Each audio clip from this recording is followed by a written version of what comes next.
Welcome to Massive Late Fee. And now your hosts, Mark and Carol. Well, hello everyone. Welcome back to Massive Late Fee. My name is Mark. With me as always is my tapping girlfriend, Carol. How you doing today, Carol? Hey, what's up? Not much. It's been a good week here. It is September 27th, 1997. You seem unsure. I'm not entirely sure, but it is around Stephen King's birthday, 1997. You know, you'd think that I lock you in like some kind of dark room and just, keep you away from all things that tell time and date. Yes. Because you're always confused. Correct. You lock me in a casino. There you go. No clocks or windows. You pump oxygen into our house. There are worse places to be. That's true. But yeah, it's been a good week. I don't have any news right now. I mean, nothing is really going on that much in the world. Princess Diana's still dead. Oh my. It's actually good news. I mean, What? because if she wasn't still dead, then zombies would be, roaming around the world. Sure. You don't think it would be weird if she died and then came back to life? Well, maybe, we could have invented a time machine and she just didn't die. Sure. I don't know.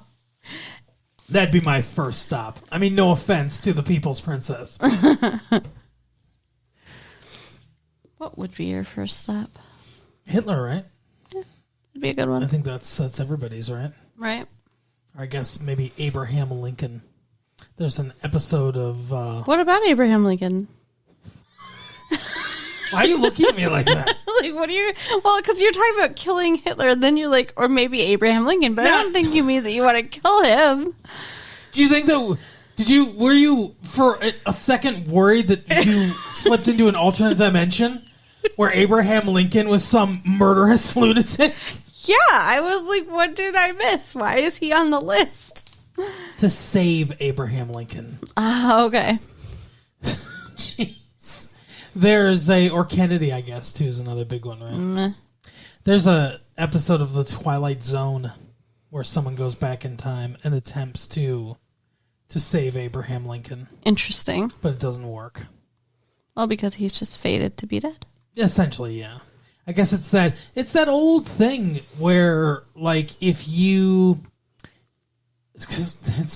time travel is a very interesting subject to me, so... Yeah, me too. If I get lost in the weeds on this, I'm sorry. Uh-oh. But there's always the question of if time travel backwards is possible, then what if somebody went back in time and killed their grandfather?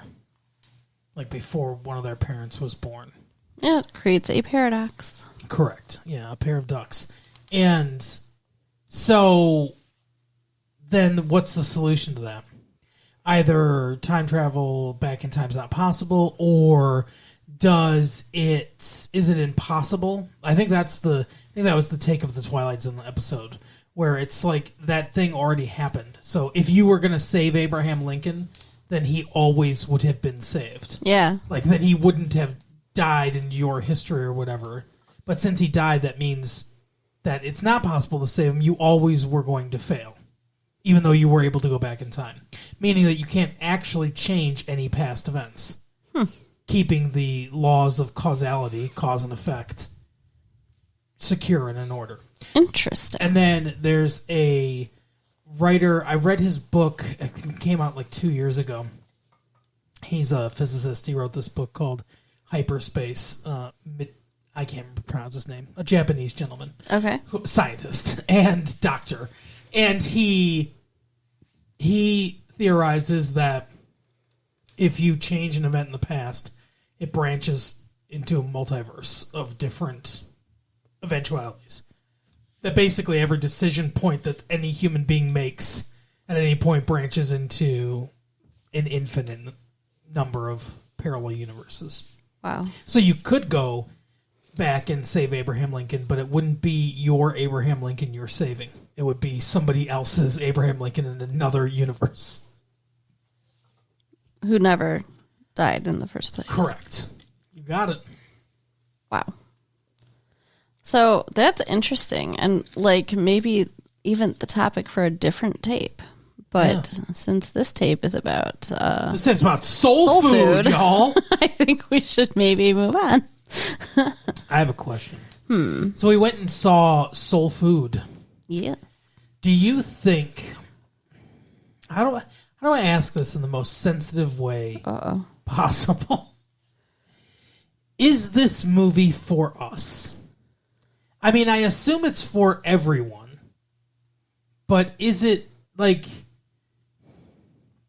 Do you think, one, we're qualified to talk about this movie? No. I mean, we're not really qualified to talk about any movie, but are we qualified to speak on this movie? Or should there be two African-American people doing this tape right now? There should be, but there's not, so we got to do the best we can. And no, I mean, I don't think it was necessarily for us, but it is also for everybody, you know. Yeah, I think the lessons and the themes of the movie are universal.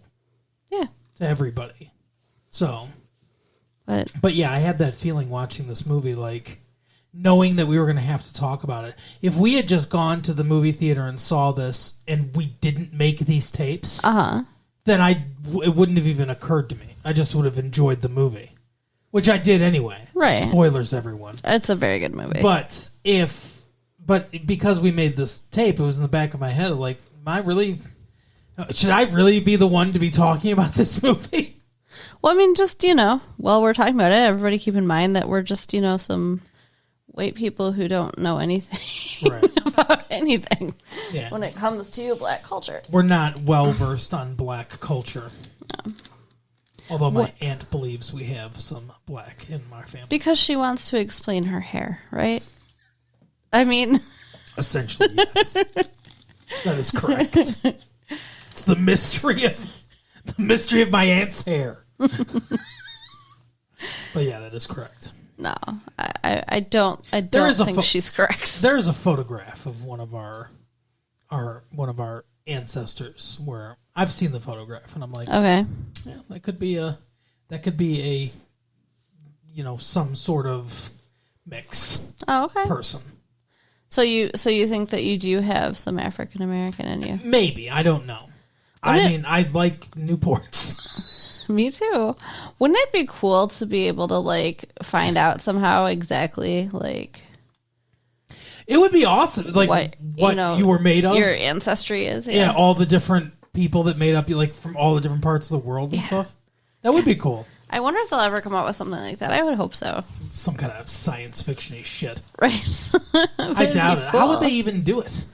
I don't know. I mean, what about dino DNA, right? Look what they did with that in Jurassic Park. So I still don't fully get the whole DNA thing. Yeah. But, yeah, I mean, that would be cool if one day we could do something like that. If I do have any African-American ancestry, though, that still doesn't mean that I understand the struggle of the African-American people. For sure. Because I look white. Yes. And I'm no matter what, I'm mostly white. Well, just like my little nephew is a quarter Mexican. True. And he does not look Mexican at all. No. And he won't know any of the struggles against Hispanic people and Latin people. Right. No, he's pale and he freckles. He has red hair. and he hates spicy food. He would fit in so much better in England than Mexico. Yeah, seriously. Or maybe Ireland, but I think even the Irish probably like more spice than he does. Yeah, maybe. I don't know. Haggis. Ew. Isn't that Scottish? Yeah, that's true. That is Scottish. Doesn't he have Scottish? Yes. Doesn't your family have some Scottish and I guess Irish heritage too? Yes. But yeah, Scottish and Irish, yes. That's sheep's stomach, right? Haggis? So gross. I believe so. Although, some soul food is kind of gross too. Chitlins? Kind of? Isn't that some things intestines? That's pig intestine. That's disgusting. Chitlin is pig intestine. I've had chitlins before. So, soul food, I guess, before we get into the movie proper, soul food is, I mean, I get it has a racial heritage, obviously. And kind of as they explain in the movie, when they were slaves, when they weren't free, it was a way to express themselves. But soul food is heavily influenced, obviously, by Southern cuisine. Right. Because of the forced captivity of black people in this country. Most of their ancestors lived at one time or another in the South. Mm-hmm. And that Southern cuisine heavily influences this. Fried chicken, I'm pretty sure. Almost all the breakfast stuff. And chitlins is part of it. And I have family from New Orleans. I believe from Louisiana. Mm. And New Orleans. And I believe I've mentioned before that I visited them at one point. Mm-hmm. And I have had chitlins. Ugh. And they are awful. You couldn't get me to put that in my mouth. Like, knowing what it is. If I didn't know what it was, it'd be different. Because, I'll try. Pretty good at getting you to put that. Hey, now. I will try, anything once, unless I know Almost. It's intestines. Yeah. Then I will not. Right. Well, there's hog maw, too, and stuff like that. What's that? That's pig stomach. Mm-mm. Any kind of organs, I think, are a no-no. Yeah, I've had foie gras before, which is like a highfalutin. It's not soul food at all, but that's goose liver. Yeah, I've had liver before too. I don't like it. I don't either. It's awful. But I haven't had liver proper. I've had liver pate, mm-hmm. and I had liver wurst. Yep, which is kind of pate-like. Yeah, I've had liver proper too. It's fibrous and chewy. And it's something you put hot sauce on it and everything. And I like hot sauce, but so the whole point of what I was saying is I've had a lot of the soul food, and I like a lot of it. I like mm-hmm. greens. I like grits. I like almost all the breakfast stuff. And I've had pig's feet before. I've had different stuff, but the chitlins I tried once, and it's no good. Yeah, the only soul food I ever had is fried catfish. Mm-hmm. I guess fried chicken counts as soul food too. I mean, I think that's kind of an everybody food though. Right, that's like. Yeah, I always thought that was the stupidest stereotype. Oh, black people love fried chicken. Yeah, they're alive. Everybody does. Everybody loves fried chicken. They're human beings, aren't they? And sweet cornbread and macaroni and cheese. Yeah, well, cornbread. Yeah, cornbread's great. Only sweet cornbread, though, because I've had the salty kind of cornbread. I like both. And it's awful. Now, granted, I only had it once, cooked by one person, so maybe they just sucked at making it, but... Possibly. It was, it coated my mouth, it was just so dry and... Sounds like bad cornbread. Salty. Hush puppies. That's soul food? I mean, not really. It's more southern, I guess.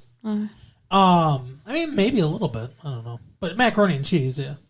That's soul food, but only specific macaroni and cheese. Well, yeah.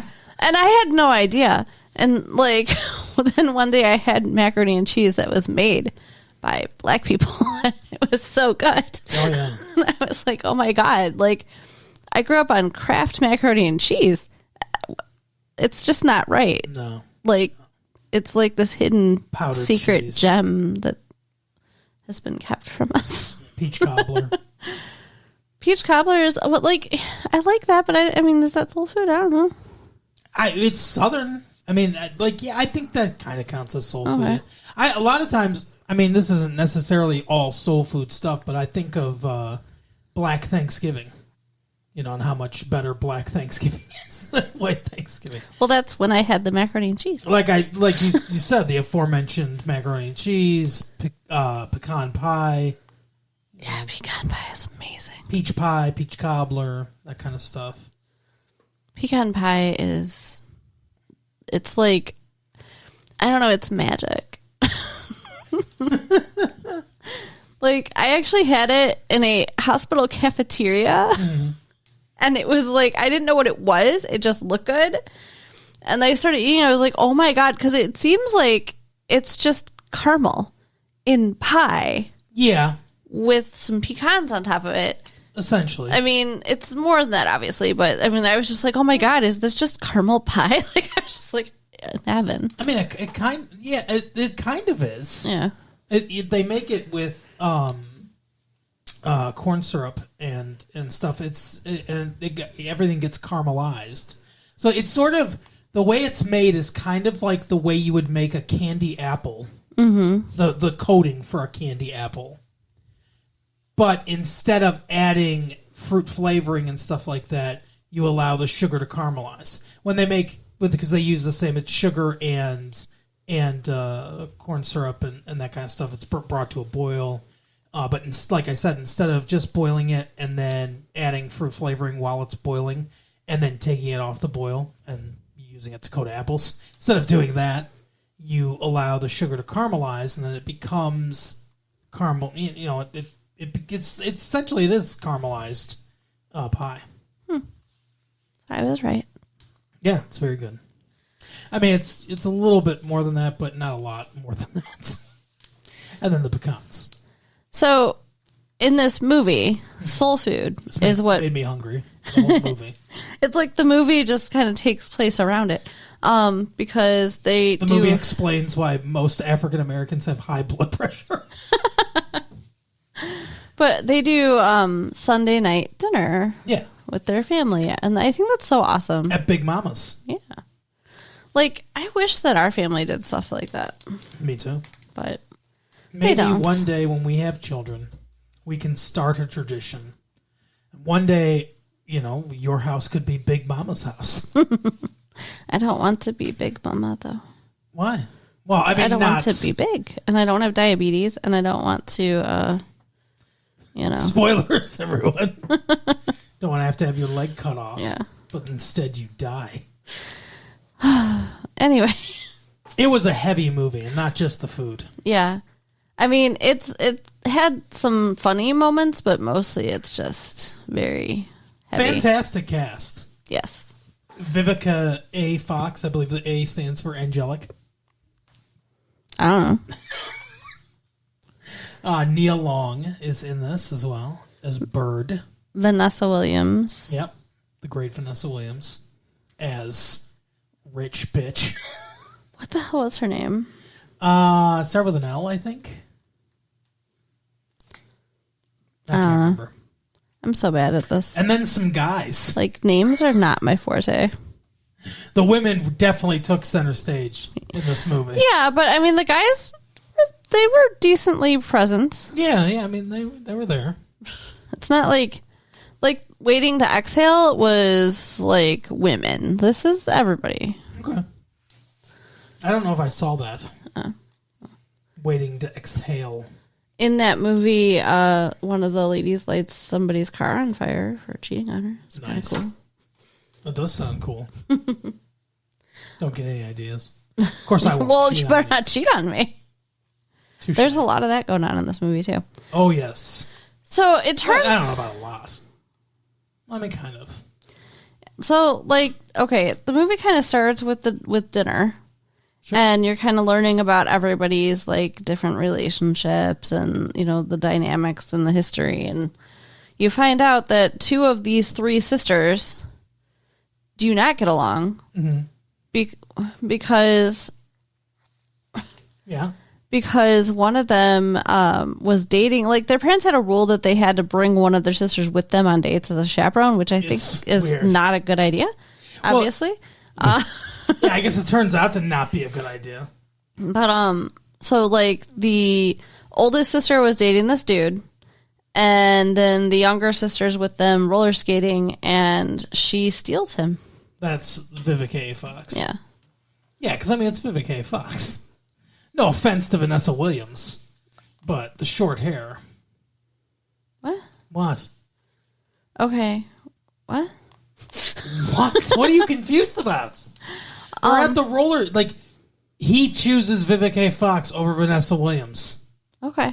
So I was saying no offense, because Vanessa Williams is drop dead gorgeous. Yeah, but Vivica A. Fox is Vivica A. Fox. I mean, you saw her, rolling around on that roller rink. Why do you look at me like that? What the fuck? I'm not Vanessa Williams' husband. I don't think that she's that much prettier. I think there was a lot more to it than that. What do you?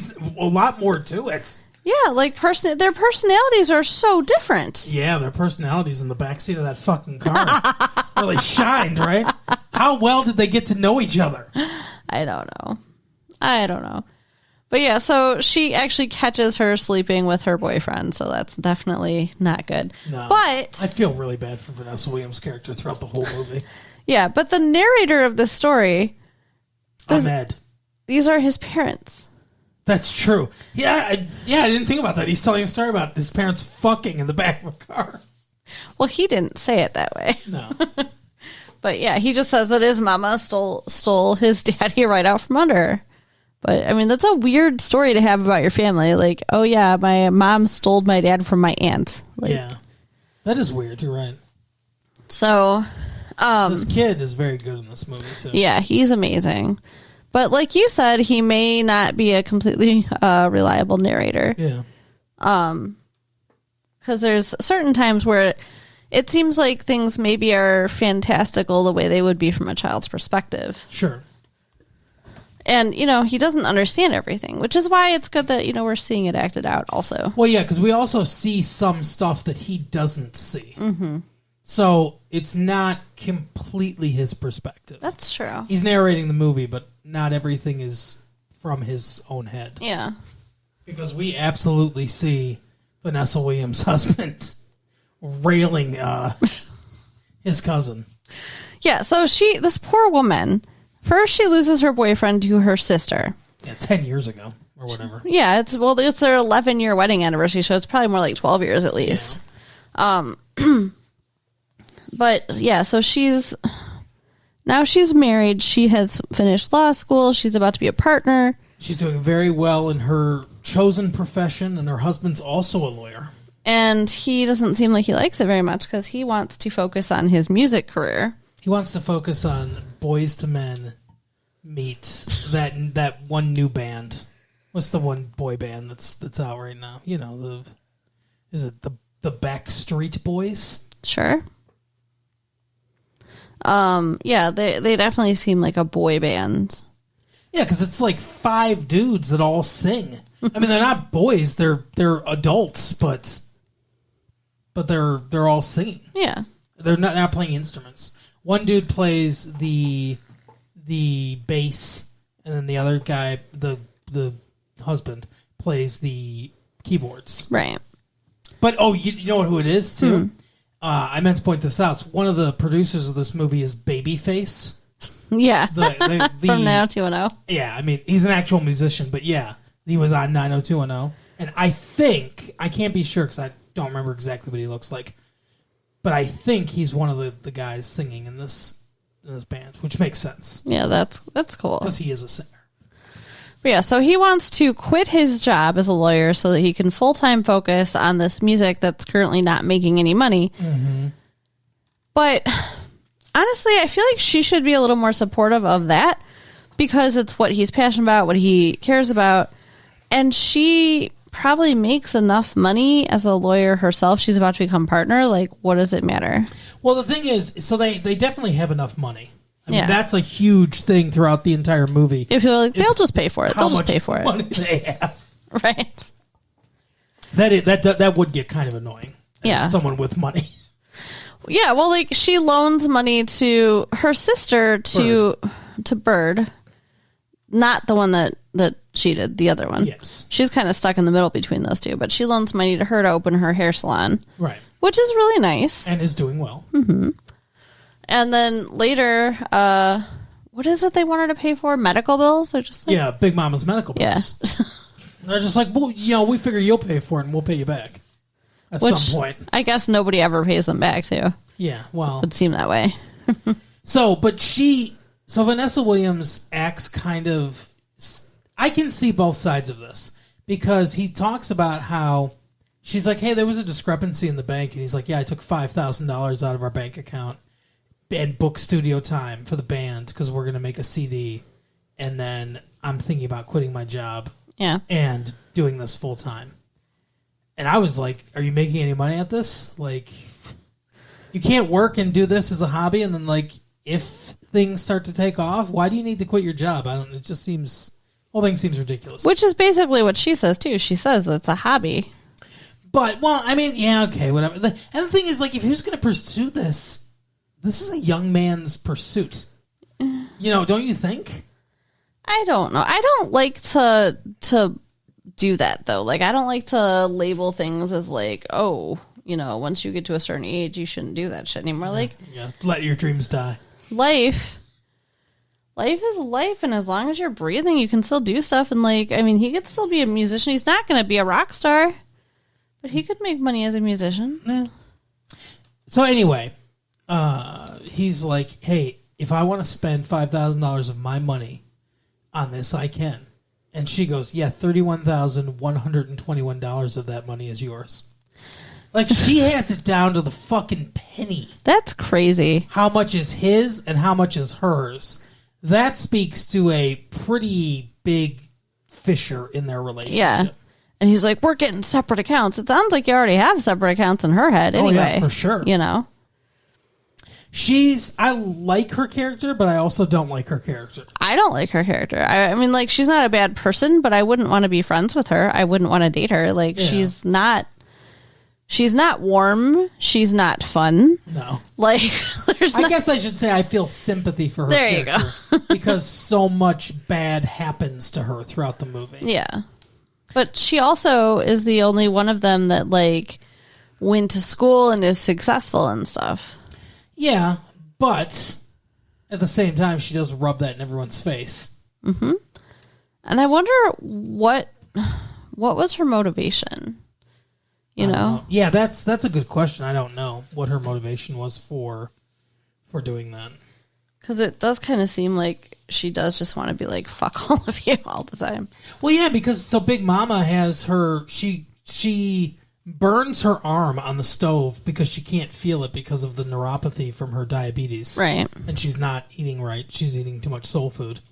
And not taking her insulin. So she goes to the doctor, and the doctor's like, we need to cut your leg off because it's dead. Your leg is essentially dead tissue at this point. And it's going to get necrotic, and it'll kill you because that's what happens. And so she doesn't want to, but they convince her to do it. During surgery, she has a stroke, and she gets put on a ventilator. So she's in a coma, incapacitated. And Vanessa Williams' character wants to have Sunday dinner. She's talking about doing the Sunday dinner and everything. No, Bird. Okay, well, Bird was talking about it then. Because it was at the house. And yeah, I think they were both talking about it. I don't remember which one brought it up first. But basically, because I think it was Vanessa Williams. I think it was Vivica A. Fox, because they're the ones that get into a shouting match about it. Okay. I know Bird was, part of it too. Isn't she the one that did the actual cooking? Yeah. Okay. After what happens, yeah. But so Vanessa Williams is like, no, I'm not having Sunday dinner. Fuck that. Fuck you all. Kind of thing. Yeah. She's like, I want to be here with Big Mama or whatever. And they're like, hey, this is what Big Mama would want. And she's like, I don't care. Yeah. So no one shows because they have this big argument. They get kicked out of the fucking hospital because they're arguing over her bed. Yeah. And no one shows. Bird cooks the dinner and nobody shows up. Yeah, it's sad. I felt bad for her because that's a lot of work. She put a lot of work into making all that food. And then her friends come over and they're like, oh, we see why nobody came. You can't cook just by looking at the food. That was mean. That was really low and mean. I don't remember that, but okay. Yeah, the next day when she finds her husband in the bathroom and all that happens, she was unloading food onto the table in the kitchen. Oh, okay. And her friends are like, oh, that's why nobody came. You can't cook. Yeah, that's pretty mean. Yeah. Nice friends, Bird. Right.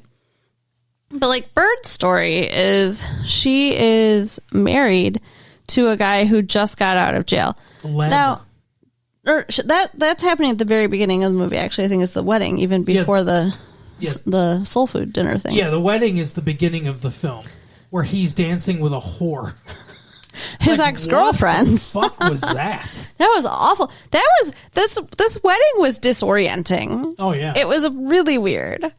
So, like, she's dancing. She's got dollar bills pinned all over her because they're doing that, you pay the bride for a dance thing, which I've never seen none, but I'd heard about it. Yeah.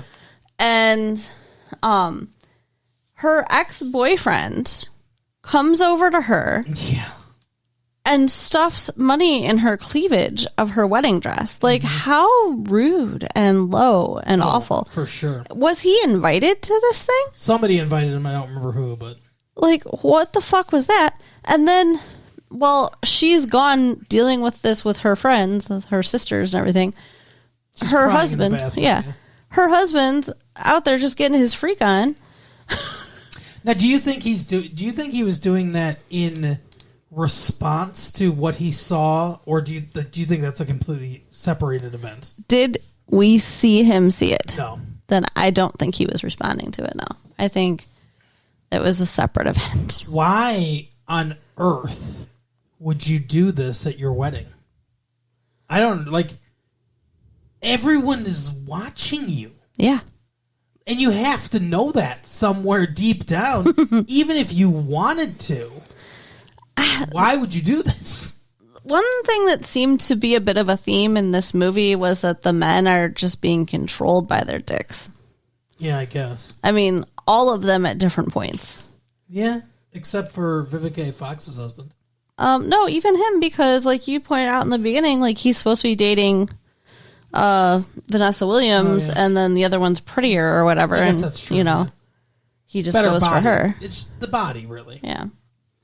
So I don't know. I mean, like he's like the least like that, but he's still like that. Do you think that's a bit insulting to the men in the movie? I don't know. Are you insulted as a man? Not really, no. Do you think they lack agency because of that?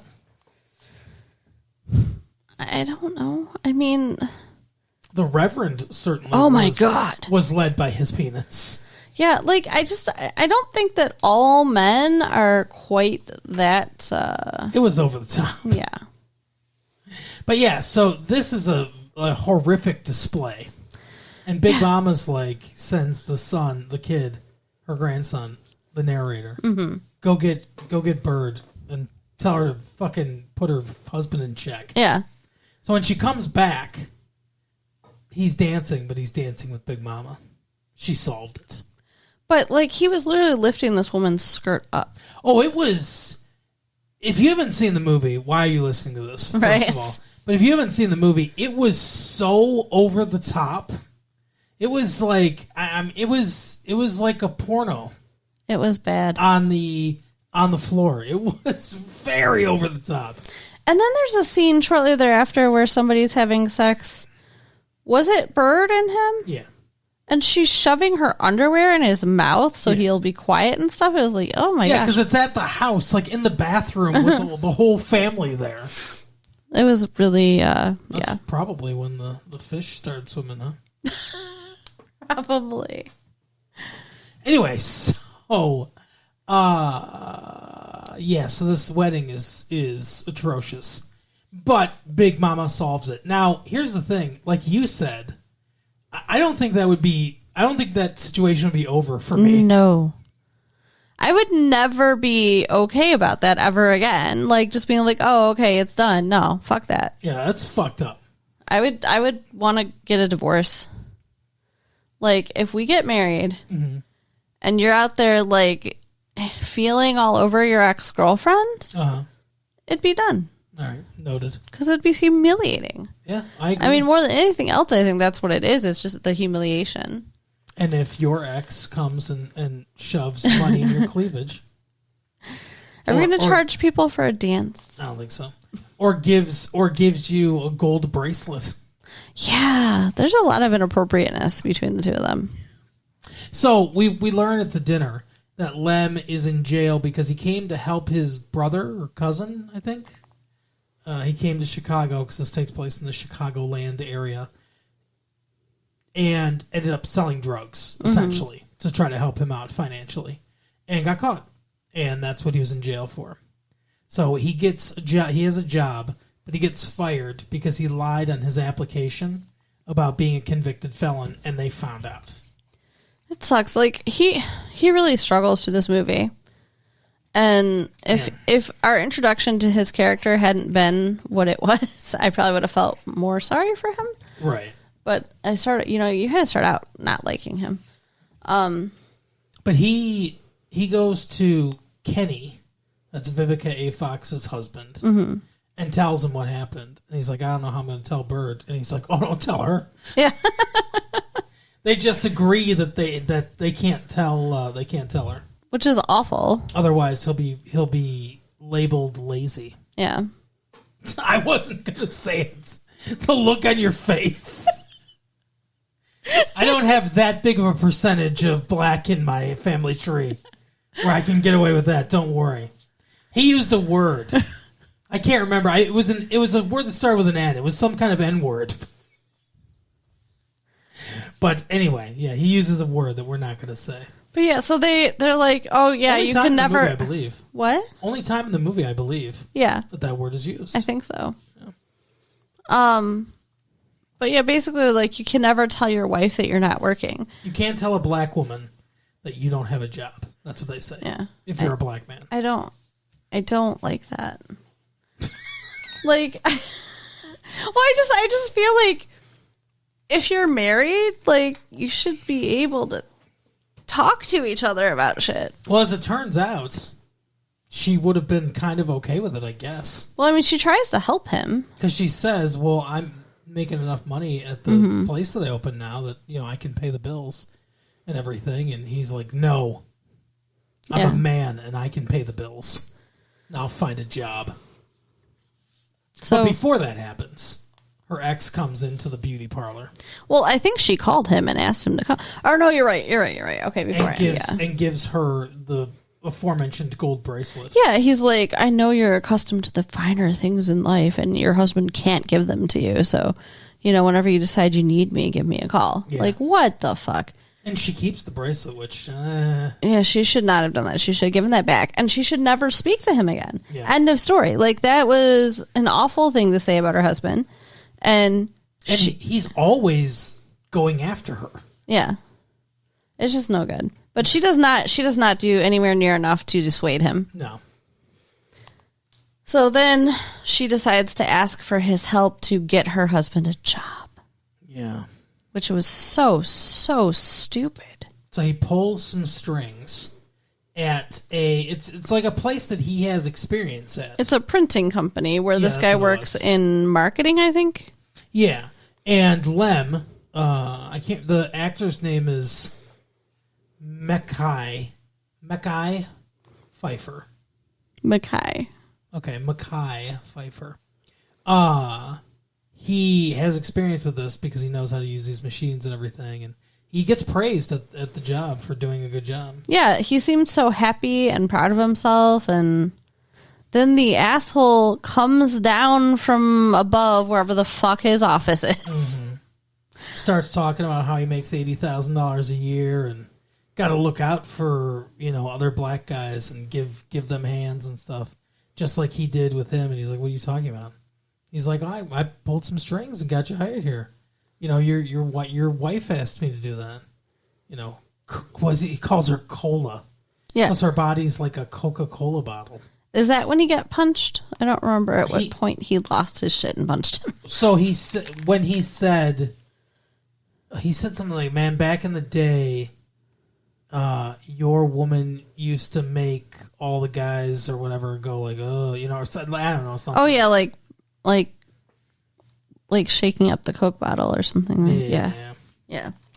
And yeah, that's when he punched him and kicked the shit out of him. And he deserved it. Oh yeah, he hits him in the fucking face with his tray, his lunch tray, and then starts kicking him and shit till people pull him off him. Yeah, well, So he gets fired. Yeah, obviously by the guy in marketing, which makes no sense. He's like, "Your job's done." I mean, I guess because he got him the job, he can take it away, whatever. Sure. But then he comes down to his wife's beauty salon. Oh, this was bad. Slams the door, which destroys the glass. Yeah, he slammed it so hard that the glass door shatters. Starts yelling at her. They go in the back. And No, they don't go in the back. He pulls her in the back. Yeah. he is very hands-on with her at this point, and I did not like that. He did shove her at one point. He didn't hit her, but he did shove her. Like, I wanted to ask you about that. Like, do you think that was too far? Yeah. And, like... He had enough time. If she was right there in the lunchroom, I don't think it's ever really excusable, but maybe I could sympathize a little bit if he, like, put his hands on her, shoved her a little bit or something like that. Didn't hit her, but did what he did, right? I could be like, okay, heat of the moment, I understand. He had a car ride from his work to her place. Not saying he shouldn't have been fucking pissed, but he had that time period to cool down a little bit and be like, okay, we absolutely need to have a fucking talk. I'm really pissed. But to control himself enough not to put his hands on her. Well, here's the thing, though. Doesn't he see the bracelet at that moment? I guess that's true. Because that could have been what pushed him over the edge. But he says, he's like, are you fucking him and all this stuff? And he's like, and she said that all he wanted was to go to dinner. And she agreed to go to dinner with him. I mean, that's essentially a date. Yeah. She agreed to a date with another guy.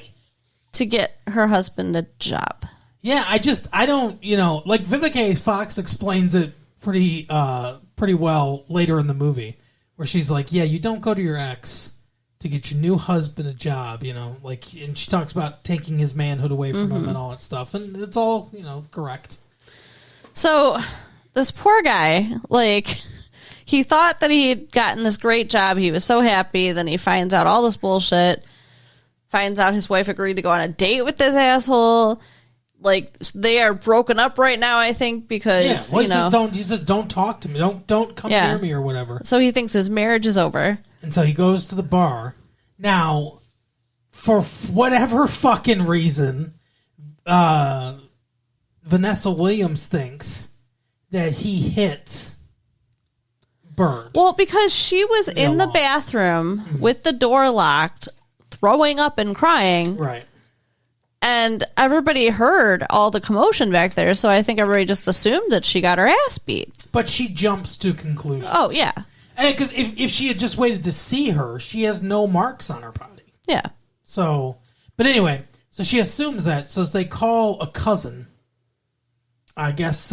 Who spent even more time in prison than Lem. Right. I guess notable for being a gangster on the street or whatever. I don't know.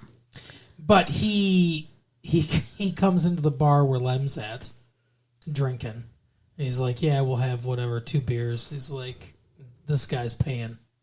And he's like, yeah, no, I'm not paying, motherfucker, or whatever. And then they push him like they're going to start beating the shit out of him and everything. Lem hits one of them and then pulls his gun out. Yeah, which we had seen earlier. Pulls his unregistered weapon out because he's a fucking felon, right? And can't have a permit to carry a weapon. And points at the guy's head, to which the police are called, and he is hauled back into jail. The police just show up while he's got the gun pulled. Like, bartender probably called the police. Oh, that is fast fucking response time for downtown Chicago, right? Although, I mean, they're like in front of a big window, so it's possible they could have just seen.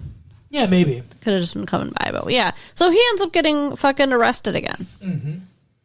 It's just like everything bad that could happen. I think it's a minimum 2-year sentence.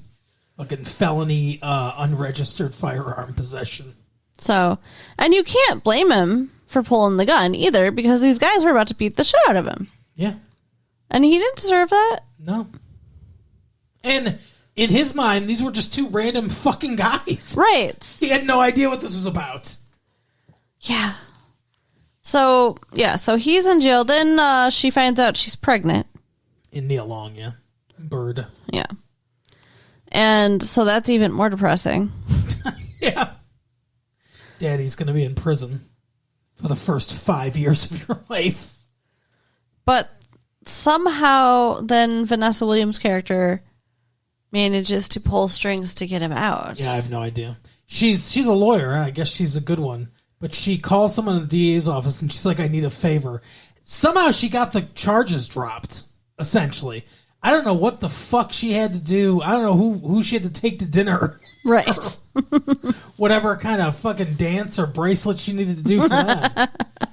But somehow she got a convicted felon who's on parole, caught with an unregistered weapon, probably with a defaced serial, and got those charges dropped.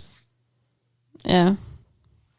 And I mean, like, any kind of police contact is not good when you're on parole, I mean, let alone that. That's not the act of a lawyer. That's a magic trick. Right. But she does it, and Lem is able to get out for the finale, the big Sunday dinner finale that we have. And it looks like they're going to actually be okay, him and Bird. And he gets his job back. I don't think that would have happened. That's probably the most unrealistic thing that happens in the movie. Where they're like, oh, Eddie, the kid's like, Eddie got his job back. He's like, they valued hard work or whatever. The hard work you did in stopping that fucking guy's teeth out. Like, he'd only been there for like a day or something. Like, maybe everyone hated that guy secretly. That's possible. But anyway, yeah, so he gets his job back. So it's a happy ending for them. Yeah. And then, oh my God. Okay, so there was a cousin in the beginning of the movie shows Faith. up. Yeah. And she goes to stay. She was working as a stripper.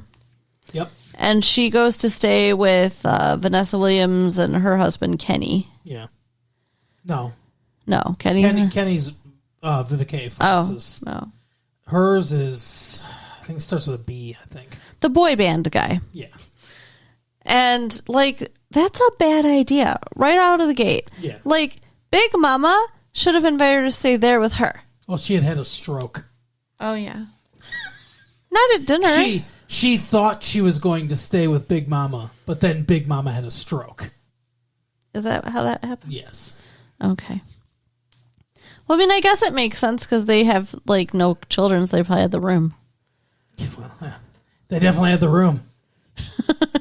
But she, of course, she wants to be a dancer, a real professional dancer. Mm-hmm. And because she has a passion for music and he has a passion for music, and neither one of them are 9-to-5 gig type people. They get along. Yeah, and she gives him all the support and sympathetic ear and open vagina that his wife doesn't. Yeah. Yeah, you called it right away. Oh yeah. I said this is not good. Mm-mm. I could see the writing on the wall there. So, I mean, like, there's a few different things that happen, but in the end, it's just, they fuck. Yep. They in his studio. Fuck. And his wife sees them, which is maybe the worst part. To find out that someone is cheating on you is one thing. Right. To see it. With your family member. I mean, just with your cousin. So visceral. Yeah. And she had the little boy with her. Luckily, he doesn't see it. Yeah. But so she had to keep her shit together. Mm-hmm. Like, in a different world, she shows up without that kid. She would have gone in there and killed somebody. Oh, right. Exactly. I'm sure. I mean, that probably saved their lives. She almost did. Yeah. Because later, when they're at the 11th anniversary party, at some point, she pulls a fucking knife and then goes after her husband and then sees the cousin, Faith, and starts to, she was going to kill her. Yeah. So they pulled her off of her. Yeah. And I mean, can you blame her? So the whole family falls apart once Big Mama's put out of commission. And then the little boy goes to see her, and she ends up dying. She's like, hey, just do me this one favor. Yeah, she wakes up from her coma just long enough. She's like, do me this one favor. Then she goes, not quite long enough. Because she never got to say it. I don't like how they handled the whole thing with Big Mama. What? Big Mama. It's easy for you to say. Because, she didn't want to get her leg cut off. Yeah, I know. It sucks. And they talk her into doing it, and then she has a stroke, but her leg's cut off now. And then she goes into a coma, she should have just been able to die, but they have her wake up and she knows her leg got cut off before she dies. I don't like that. Just let her either not have the surgery and just have a stroke or whatever. But How do you know that she knew, though? because she went into surgery to have the leg cut off. Yeah, but she doesn't know that the leg's cut I off. guess. Probably wasn't thinking about that. I don't know. I just didn't like it. Yeah, I understand. Big Mama got done wrong in this movie. Just let her be without losing her leg. But so he interprets what she says to that everyone's going to get back together for the Sunday dinner. 40-year tradition Sunday dinner because the whole family's fallen fucking apart. So he tells them all a big lie, which we've been told throughout the movie about all this money that Big Mama has stored. Which is ridiculous because she brings up several times it comes up that her husband had a gambling problem. And Yeah. that she worked really hard to be able to save the family because they almost lost the house. And it's not like these were people that had money. Well, I think the money's hidden because he didn't want him getting it because of the gambling problem. I think that's part of it. But also, they owned like 3 fucking businesses. They say at the beginning of the movie that's one of the reasons why they think they had the thing is because I can't remember if it was her husband or her father. I think it was Big Mama's father that owned 3 different businesses, like a barbershop, a pharmacy or whatever, and like 3 businesses on this one street. And that's part of where the money came from, Right. I believe. But yeah, so there's a rumor that they have this money. Tell you what, it's a big fucking house for Chicago. Yeah. It's an expensive house. So Kenny says that she told him where the money is. Mm-hmm. Not Kenny. What the fuck's his name? His name is Ahmed. Ahmed. Or something like that. Something like that, but I don't think it is. It's like similar to Ahmed. But yeah, so he tells everybody he knows where the money is, that she gave it to him, and if they help him, if they come, then he'll help them with whatever it is. Yeah, for the one, it's like money for the promotion of the CD. For the stripper, it's, I don't know, tassels. No, help for her, for her dancing. Whatever. Yeah. Like, everybody has something that they need or want that Right. he's trying to entice them with the money so that they all come. But he invites the stripper girl, Faith, and the husband, the boy band husband, who are 2 people who I feel like should have been cut out at that point. Well, in his defense, I don't think he knows they cheated. Yeah. He never saw it, and I don't think, like, his mom sent him down and be like, by the way, your uncle fucked your cousin. Right. So I don't think he knows. Yeah. But I mean, he was at the party when, she went after them with a knife. But does he know why? Does it matter? Maybe for their own safety, don't invite them back. I don't know. But anyway, so they all get together and start cooking and everything. They make their dinner. The Reverend gets invited. I assume just with the promise of food. Is he And related to them, or is he just invited to stuff? I think he's just a local reverend. Who likes to be a lech and... Ugh, I don't like him. Like kiss on the sisters and stuff. Yeah. Yeah, I guess so. Gross. But anyway, so they all learn the true meaning of Christmas and family. But we've left out one vital part, though. There's an Uncle Pete. Yes. Who is suffering from some sort of dementia or Alzheimer's disease and is just stuck in the room. And he never comes out of his room. So Vivica A. Fox is over there and he's basically saying like, hey, you got to take care of me now or whatever. And she's like, okay, I'll take care of you. So Which was actually a very touching scene. It was. Because he also thinks that she's a big mama. He thinks... No. He thinks that... Does he? Yes. She's Big Mama? Oh, okay. Yeah, he thinks he's talking to his big sister. And saying, you've got to take care of me now because Daddy is gone. Gotcha. Okay. Which is why he's living in Big Mama's house. And then she's just like, yeah, I'll take care of you. And like she's like, just like, yeah, I'm going to step into that role now, So. Yeah, it's very touching. It was to me because I understood what was going on. Touche. Anyway. So she's like, oh, that's, your surprise or whatever. He's carrying his TV with him when he runs out, and he drops it, and it breaks, and all the money is in there. The TV? She stored it in the TV. Weird. She hid it in the television. I didn't realize it was in the TV. Yeah. He even says she stored it in the one place she knew no one would look, Uncle Pete's TV. But he had it in like a suitcase or something. I thought he was like leaving with it. I think it was a small TV. Weird. Yeah. Okay. But anyway, He couldn't have been using the TV then. So, no, probably not. I mean, you couldn't have a TV full of money and then have it work. I don't know. I'm not a TV engineer. But they find the money, and it solves some problems, I assume. I guess. Soothes over some things. And there's an epilogue basically where they play, a song, and the words appear, what happens to each character. No, I'm just joking. What? But he says basically that Vanessa Williams and her husband get divorced. Yeah, but they should. But he still comes around sometimes. Why? What the fuck? For soul food. Yeah. So he's still showing up on Sundays to eat, even though he Sundays. fucked Faith. Like, no. And now she's part of the family. Yeah, he's like, she's really part of the family now. Like, what? These people should not be part of the family. Yeah, I agree. Faith should go somewhere far away. Yeah. Yeah, that part does not make sense.